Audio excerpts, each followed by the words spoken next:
السلام علیکم دوستو، میں ہوں سہیل طارق۔ جیسا کہ اب سب جانتے ہیں، آپشنز دو ہی ہوتی ہیں، راستے دو ہی ہوتے ہیں۔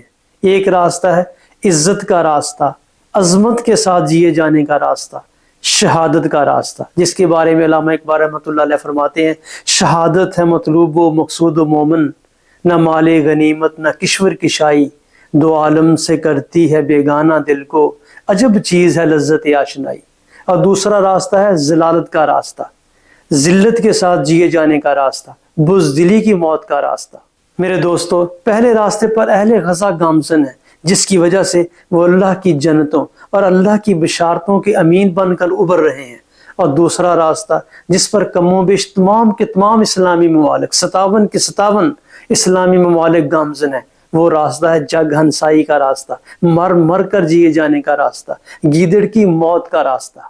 یقیناً ہر کوئی اہل غزہ جیسی موت پانے کا خواہش مند ہے، لیکن کوئی بھی نہیں چاہتا کہ وہ بزدلی کی موت مرے۔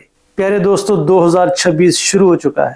آئیے ہم اس نئے سال کے موقع پر ایک عہد کریں کہ ہم ہمیشہ حق اور نیکی کی قوتوں کا ساتھ دیں گے اور باطل کی قوتوں سے ٹکراتے رہیں گے۔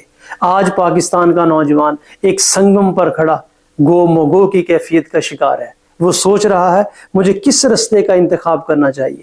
یقیناً اسے حق اور سچ کے راستے کا انتخاب کرنا چاہیے، جس مقصد کے لیے قائد نے اور اقبال نے یہ وطن بنایا تھا۔ اگر ہم دائیں راستے کا انتخاب کرتے ہیں جو حق اور سچ کا راستہ ہے، تو اس پر ہمیں قائد بھی ملیں گے، اقبال بھی ملے گا، اس پر ڈاکٹر عبدالقدیر خان بھی ملیں گے، اس پر قیدی نمبر 804 بھی ملے گا، جس کے بارے میں شاید علامہ اقبال نے کہا تھا، نگہ بلند سخن دل نواز جاں پرسوز، یہی ہے رخت سفر میرے کارواں کے لیے۔